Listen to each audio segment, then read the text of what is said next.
Hi friends, जीडीपीएल team आप सभी का वेलकम करती है। और आज के इस स्पेशल वीडियो में हम डिस्कस करने वाले कुछ इंपॉर्टेंट तथ्यों को लेकर आरपीएससी के एग्जाम से रिलेटेड कुछ इंपॉर्टेंट क्वेश्चंस हैं, जिसमें हम लोग यहाँ फर्स्ट पेपर के बारे में कुछ डिस्कस करेंगे, जिसमें जीके के पार्ट में हम कुछ जियोग्राफी से रिलेटेड क्वेश्चंस करेंगे। और इस वाले वीडियो में हम स्थानीय पौने जो हैं उनके बारे में पढ़ेंगे, तो उसके बारे में डिस्कस करेंगे। होप इस तरह के क्वेश्चंस एग्जाम में पूछे जाते हैं और आपके लिए मददगार साबित होंगे। तो आज के इस वीडियो में हम लोग शुरुआत करेंगे स्पेशल जो स्थानीय पौने हैं उनको लेकर। आई होप ये वीडियो आपके लिए मददगार साबित होगा। अगर ऐसा होता है तो इसे लाइक करना ना भूलें, अपने फ्रेंड्स के साथ में शेयर करना ना भूलें, और साथ ही ज़्यादा से ज़्यादा हमारे वीडियोज़ के अपडेट का लाभ उठाने के लिए हमारे यूट्यूब चैनल जीडीपीएल को सब्सक्राइब करना ना भूलें। किसी तरह का आपको लगता है कोई कन्फ्यूज क्रिएट होता है तो आप अपना बहुमूल्य फीडबैक देना ना भूलें। ये आंकड़े हमारे विषय विशेषज्ञों के द्वारा तैयार की गई सामग्री के आधार पर आधारित है। अगर आपको कोई कंफ्यूज क्रिएट होता है तो बेझिझक आप अपने सवाल कर सकते हैं। तो आज के स्पेशल वीडियो में हम लोग शुरुआत करते हैं हमारे इस वीडियो में कि स्थानीय पौने होती क्या हैं और स्थानीय पौने कैसे कैसे क्या होती हैं, क्या क्या नाम होते हैं उनके, तो उनके बारे में डिस्कस करते हैं। देखो, सबसे पहले तो हम लोग डिस्कस करें कि स्थानीय पौने होती क्या है। तो ये हमें पता होना चाहिए कि स्थानीय पौने क्या होते हैं, क्योंकि जब हम लोग क्वेश्चंस को अच्छे से समझ लेते हैं, उसके थीम को समझ लेते हैं, तो डेफिनेट है कि उसके आंसर को या उस टॉपिक को तैयार करने में हमें ज़्यादा दिक्कतें नहीं होती है। तो देखिएगा, स्थानीय पौने क्या होती है कि ऐसी हवाएं या वो हवाएं जो किसी स्थान विशेष के तापमान और वायु दाब में अंतर के कारण चलती है। फिर से सुन लीजिएगा, वे हवाएं या जो हवाएं किसी स्थान विशेष के तापमान और वायु दाब में अंतर के कारण चलती है, उन्हें स्थानीय पौने कहा जाता है। अब देखिएगा, ये जो हवाएं होती है ना, ये हवाएं वहां चलने वाली पृष्ठित हवाओं के विपरीत स्वभाव वाली होती हैं। इनका संबंध स्थान विशेष की धरातल बनावट से होता है तथा इनकी उत्पत्ति प्राय तापीय अंतर के कारण होती है। बहुत इंपॉर्टेंट बात है, याद रखना, इनकी उत्पत्ति प्राय तापीय अंतर के कारण होती है। अब बात करें सबसे पहले हम स्थानीय पवनों में गर्म पवने। याद रखिएगा, कई बार एग्जाम में पूछा जाता है कि इनमें से कौन सी गर्म पवन नहीं है या कौन सी ठंडी पवन है, इस तरह के सवाल भी आते हैं, तो आपको पता होना चाहिए। फिलहाल जो हम लोग यहाँ बात कर रहे हैं, सबसे पहले हम गर्म पवनों को लेकर के कर रहे हैं। तो गर्म जो पवने होती हैं उनके बारे में डिस्कस करते हैं गाइस। सबसे पहले हमने लिया चिनुक तथा फोन। नाम है चिनुक तथा foehn, to be clear guys. तो देखिएगा, ये जो चिनुक तथा फोन कहाँ चलते हैं, इसके बारे में सवाल याद होना चाहिए। कई बार पूछा जाए चिनुक या फोन क्या है, तो हमें पता होना चाहिए कि पर्वतीय ढालों के सहारे चलने वाली जो गर्म और शुष्क स्थानीय हवाएं होती हैं, उनको जो उत्तरी अमेरिका होता है, कौन सा, उत्तरी अमेरिका, तो उत्तरी अमेरिका में उसे क्या कहते हैं, चिनुक कहते हैं। और यूरोप में उसे क्या कहते हैं, जो यूरोप होता है, यूरोप में उसे फोन कहते हैं। टू बी क्लियर गाइस, है तो दोनों एक ही चीज मगर अलग अलग जगह नाम है। यानी कि पर्वतीय ढालों के सहारे जो गर्म और शुष्क स्थानीय हवाएं चलती हैं, उनको उत्तरी अमेरिका में चिनुक और यूरोप में फोन के नाम से पुकारा जाता है। तो गाइज, ये वाली चीज तो क्लियर हो गई कि चिनुक और फोन क्या है। तो उत्तरी अमेरिका में इसे चिनुक और फोन में यूरोप। और दूसरी बात, चिनुक हवाएं जो होती हैं वो संयुक्त राज्य अमेरिका और कनाडा में रॉकी पर्वत श्रेणी की पूर्वी ढालों पर चढ़ने वाली गर्म हवाएं हैं। इस बात का भी आप ध्यान रखिएगा। ओके, अब बात करते हैं दूसरी, खमसीन। कौन सी है, खमसीन। जो खमसीन है वो कहां पर चलती है, मिस्र में। कहां पर, मिस्र जो है वहां में ग्रीष्म जो ऋतु आती है, कौन सी, ग्रीष्म, जो ग्रीष्म ऋतु आती है उसके आरंभ में चलने वाली गर्म शुष्क और धूल भरी जो हवाएं जो बसंत ऋतु में चलती हैं, ये होता है। और इनके आगमन से उत्तरी मिस्र जो है उसका मौसम कष्टदायक हो जाता है। तो ये खमसीन कहां पर चलती है, मिस्र में। To be clear.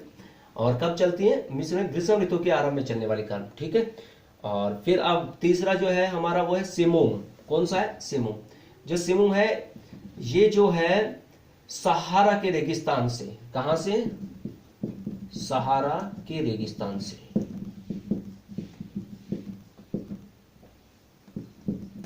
To be clear guys, ये कहां, सहारा के रेगिस्तान से अरब में, कहां पर, अरब में चलने वाली जो गर्म शुष्क हवाएं होती हैं वो किसके नाम से पुकारी जाती हैं, simoom. To be clear guys. फिर बात करें शिराको।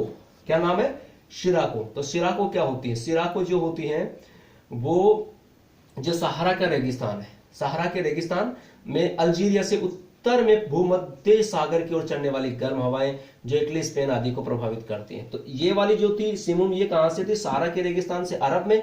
और ये वाली जो थे शिराको ये कहां से है? सहारा के रेगिस्तान से उत्तर में भूमध्य सागर की ओर चलने वाली गर्म हवा है। और इनसे ज्यादा प्रभावित कौन होता है? लाइक इटली हुआ, स्पेन हुआ आदि को प्रभावित करती हैं सबसे ज्यादा। टू बी क्लियर, तो ये बात हमें ध्यान में रखनी है। तो सबसे पहले हमने पढ़ा चिनुक तथा फोन, उसके बाद में खमसिंग, फिर सेमोन और सिराको। याद रखिएगा किसके बारे में डिस्कस करें? गर्म पवने।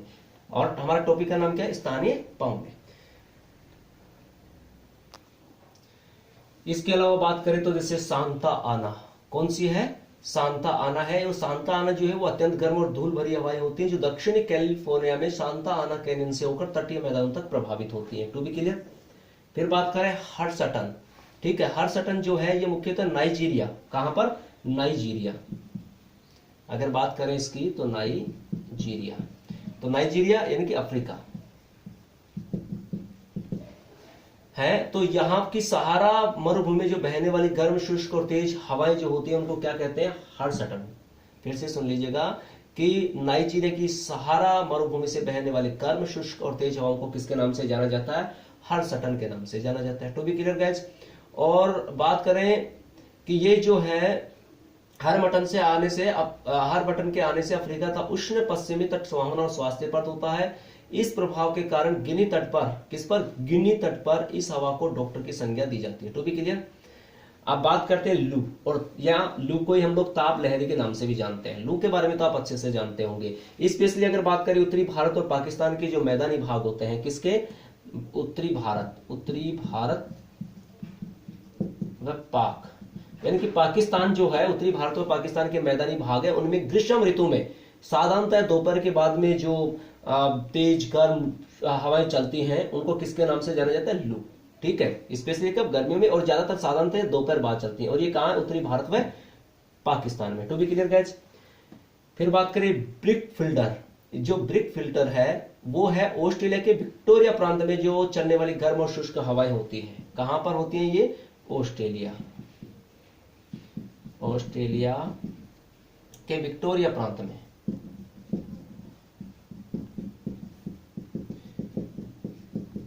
ठीक है। उन्हें किसके नाम से जाना जाता है? ब्रिक फिल्टर के नाम से। अब नार्वेस्टर या काल वैसाखी की बात करें तो देखो, असम तथा पश्चिम बंगाल में ग्रीष्म काल में मानसून के आगमन से पूर्व चलने वाली जो हवाएं होती हैं जिससे गरज के साथ वर्षा होती है, उन्हें ही इस नाम से जाना जाता है। और बात करें तो न्यूजीलैंड की, और न्यूजीलैंड में इसे किस नाम से जानते हैं? न्यूजीलैंड में इसे नार्वेस्टर के नाम से जाना जाता है। To be clear guys. तो देखिएगा इस वाले में कई बार तो ये भी पूछ लिया जाता है भाई ये कहाँ चलती हैं, तो ये पूछ लिया जाए तो हमें लोकेशन का भी पता होना चाहिए। तो दोनों तरह से हमने इस सवाल को सोल्व कर लिया है कि ये जो है गर्म हवाएं हैं तो नाम याद रखिएगा, ये कहाँ बहती है या कहाँ की जो हवा गर्म शुष्क हवाएं जो बहती है उनको किस नाम से जाना जाता है, इस बारे में सवाल पूछा जाए तो हम इजी वे से आंसर दे सकते हैं। ये थी गर्म हवाएं। ठीक है, कुछ इंपॉर्टेंट गर्म हवाएं थी जिनके बारे में डिस्कस किया। अब कुछ ठंडी हवाओं के बारे में डिस्कस करते हैं। अब बात करें अगर ठंडी स्थानीय पवनों को लेकर के, तो ठंडी जो स्थानीय पवनें होती हैं उसमें देखो सबसे पहले हम लोग लेते हैं बोरा। क्या? बोरा। तो बोरा जो है वो जो चलती है, यानी कि वे शुष्क व ठंडी प्रचंड हवाएं हैं जो एड्रियाटिक सागर के पूर्वी किनारे पर चलती है। ठीक है। और इसके अगर प्रभाव क्षेत्र की बात करें तो मुख्य प्रभाव क्षेत्र जो है वो इटली है इसका। टू बी क्लियर गाइस, अगर पूछ लिया जाए तो इस तरह से। अब यहाँ पर पहले हमने गर्म पवनों के बारे में डिस्कस किया था, गर्म स्थानीय पवने, अब ठंडी स्थानीय पवने, इतना जरूर याद रखिएगा आप लोग। दूसरी हम लोग बात करें इंपोर्टेंट की तो परगा। ये रूसी टुंड्रा में चलने वाली जो ठंडी हवाएं होती हैं उनको हम परगा के नाम से जानते हैं, यानी कि अलग अलग क्षेत्र में अलग अलग नाम दिए जाते हैं इसको। तो यहाँ पर बोरा था, यहाँ पर क्या हो गया? परगा। ये कहां पर चलती है? रूसी टुंड्रा में जो चलने वाली ठंडी हवाएं होती है उन्हें परगा कहते हैं। एक होती है पंपेरो। पंपेरो क्या है? दक्षिण अमेरिका की अर्जेंटीना व उरुग्वे पंपास घास प्रदेश में जो ठंडी हवाएं चलती है वो क्या कहलाती है? Pampero. To be clear guys. इसके अलावा अगर हम लोग बात करें तो एक इसमें होते हैं बिलजर्ड। कौन सी होती है? बिलजर्ड। जो बिलजर्ड होती है वह उत्तरी व दक्षिणी ध्रुवीय क्षेत्र, साइबेरिया, कनाडा व संयुक्त राज्य अमेरिका में चलने वाली जो ठंडी हवाएं होती है वो क्या कहलाती है? बिलजर्ड। और साइबेरिया में ये जो ठंडी हवाएं चलती हैं इन्हें क्या कहते हैं? इन्हें बुरान के नाम से जाना जाता है। किसके नाम से जाना जाता है? बुरान के नाम से जाना जाता है। To be clear guys. इनके अलावा हम लोग बात करें तो और बहुत सारी हवाएं हैं, ये तो इंपोर्टेंट के बारे में तथ्य बात किए थे। जैसे इसके अलावा हम लोग बात करें तो बारिश है। बारिश जो होती है फ्रांस की एक अति ठंडी हवा होती है। कौन सी? बारिश। ये कहाँ की होती है? फ्रांस की। ठीक है, अति ठंडी हवाएं होती है वहां पर। उसको किसके नाम से जानते हैं, बाई से। या फिर हम लोग बात करें यामो, तो जो यामो होती है वो यामो कहाँ की होती है, जापान की जो है गर्म तथा शुष्क हवा के रूप में मानी जाती है। ठीक है, यहाँ पर हम लोग देखिएगा, पहले हमने गर्म पढ़ी फिर ठंडी पढ़ी, और यहाँ पे कुछ अन्य स्थानीय जो पवने हैं उनके बारे में डिस्कस कर रहे हैं। इस बात का ध्यान रखिएगा, पॉइंट को अच्छे से याद रखना, पहले गर्म की फिर ठंडी, और आप जो ये पढ़ रहे हैं ये अन्य विशेष कुछ स्थानीय पवनों के बारे में बता रहे हैं। जैसे 22 है वो फ्रांस की क्या है, एक ठंडी हवा है, यामो है वो जापान की गर्म हवा है, जोंडा है वो अर्जेंटीना की गर्म हवा है। ठीक है, और लेवेंटर की बात करें, किसकी, लेवेंटर की, तो लेवेंटर जो है और उसके बारे में बात करें तो दक्षिण स्पेन में पूर्व से चलने वाली एक ठंडी हवा के रूप में है। इसके अलावा बात करें तो बर्ग है, सिस्टन है, फ्राइजियम है, शुराजो, ये इस तरह की जो है स्थानीय पवनों के रूप में प्रसिद्ध है। तो देखिएगा, सबसे पहले हम लोगों ने डिस्कस किया गर्म पवने, स्थानीय गर्म पवने, फिर उसके बाद में हमने कुछ ठंडी पवनों के बारे में डिस्कस किया, और लास्ट में हमने 3-4 अन्य जो पवने हैं उनके बारे में डिस्कस किया है, स्थानीय पवनों के बारे में। आई होप ये वीडियो आपके लिए मददगार साबित होगा। किसी तरह को कंफ्यूज क्रिएट होता है तो आप अपना फीडबैक देना ना भूलें, और साथ ही ज्यादा से ज्यादा हमारे वीडियोस के अपडेट का लाभ उठाने के लिए हमारे यूट्यूब चैनल GDPL को सब्सक्राइब करना ना भूलें। नेक्स्ट वीडियो में फिर मुलाकात होगी दूसरे टॉपिक के साथ। Thank you for watching this video.